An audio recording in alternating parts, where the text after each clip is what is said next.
Break के बाद आपका स्वागत है। आप देख रहे हैं हमारा खास प्रोग्राम सीधे सवाल और आज हमारे खास मेहमान हैं राज्यसभा सदस्य शादीलाल बत्रा। बत्रा जी, एक और सवाल। एक सवाल और संगठन से जुड़ा हुआ। क्या अध्यक्ष अभी तक जो नहीं बदला गया है वो बदला जाना चाहिए या मौजूदा अध्यक्ष को ही आगे बढ़ाया जाना चाहिए? क्या ये अनुशासनहीनता नहीं होगी कि मैं उस क्षेत्र में जाऊं जो मेरे सीमा क्षेत्र से पैर है लक्ष्मण, कि इसका फैसला तो हमारी आदरणीय श्रीमती सोनिया गांधी जो अध्यक्ष हैं वो करेंगी और उनके पास पड़ा है। तो उनके पास पड़े हुए फैसले के लिए मैं कुछ टिप्पणी करूं, कुछ अपने विचार दूं, तो मैं समझता हूं कि वो मेरे पार्ट पे भी एक अनुशासनहीनता आ जाएगी कि मैं किस प्रकार से बोल रहा हूं। तो आज जो पड़ा है उन्होंने फिर उसको काम सौंपा है आदरणीय मौलाना जी को, तो ये होता है कि उनके दिमाग में, उनकी सोच में ये सोच है कि नहीं, अभी मौलाना जी चलने चाहिए। तो उसके लिए हमारे कमेंट्स कोई वाजिब नहीं होंगे और मैं इस पर कमेंट्स देना भी नहीं चाहूँगा। आपने जो जवाब दिया है, मैं उम्मीद इसी जवाब की कर रहा था, क्योंकि हर कांग्रेस का व्यक्ति जिससे भी मैं सवाल करता हूँ वो कहता है कि हमारे आदरणीय सोनिया जी फैसला करेंगी।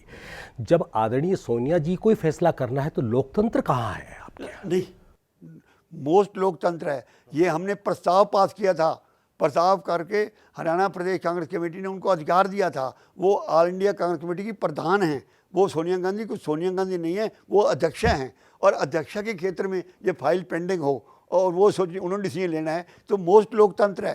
क्योंकि जो प्रस्ताव पास किया जाता है वो लोकतंत्र की लाज बचाने के लिए प्रस्ताव पास किया जाता है। जोशी जी, ये आप क्या है, ये लोकतंत्र के जो प्रस्ताव पास किया जाता है उस वक्त ये ओपिनियन होती है कि इस ओपिनियन के लिए हम हाई कमांड पे छोड़ते हैं, हाई कमांड करे। और जब भी ये हाई कमांड करती है वो उसमें ये आ जाता है कि भाई ये ठीक है, आपने मुझे अधिकार दिया, मैं उन अधिकारों का सम्मान करती हुई ये निर्णय लेती हूँ। तो इससे बड़ा लोकतंत्र और क्या होगा। और हम अनुशासन में बंधे हुए उसकी पालना करते हैं। मैं नहीं चाहता प्रजातंत्र में अनुशासन ना होगा, तो उस प्रजातंत्र की थोड़ा कल्पना कीजिए कि वो प्रजातंत्र क्या होगा कि हर कोने से, हर जगह से अलग अलग बीन बजेगी, अलग अलग बात होंगे, तो क्या होगा। बस सिवाय क्यास के, अनारकी के, मारधाड़ के और कुछ होगा नहीं। हरियाणा के अनुशासन पर हम पहले जिक्र कर चुके हैं, तो उस पर दोबारा जिक्र करने का कोई औचित्य नहीं है। अब एक सवाल दक्षिण हरियाणा पर, चूँकि आप सांसद हैं, हरियाणा से हैं।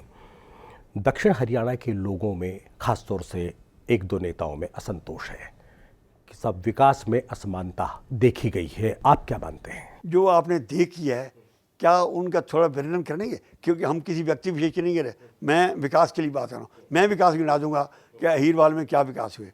अहीरवाल में हमारे विधायक कितने हैं? किसी एक विधायक के बताओ, क्योंकि अपने अपने क्षेत्र में सारे संतुष्ट बैठे हैं, ठीक है ना, वो बैठे हैं, वो क्या नहीं है। अहीरवाल में विकास जो हुआ है सिर्फ आज के वर्तमान को देख के नहीं, भविष्य को देख के।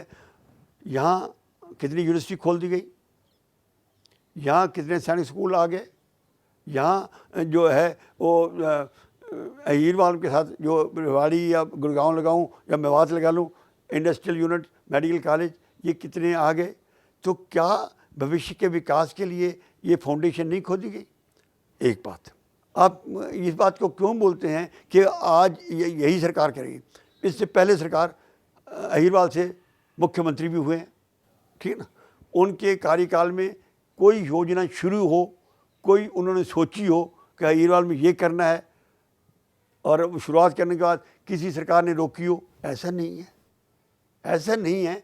तो किसी को दोषी ठहराना हो तो ये नहीं, वो नहीं। आप ये तो बताइए कि अहीरवाल की ज़रूरत, अहीरवाल की पानी की ज़रूरत थी, नहर खोदी गई, नहर चल रही है, लिटिगेशन में आ गई।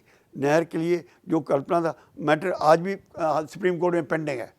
राजीव लोंगोवाल का जो एग्रीमेंट हुआ था, उस एग्रीमेंट के आगे थोड़ा उनको आने दो ना। यानी ये पूरा करेंगे, लेकिन उस पूरा करने पे इंतजार नहीं करती रही सरकार।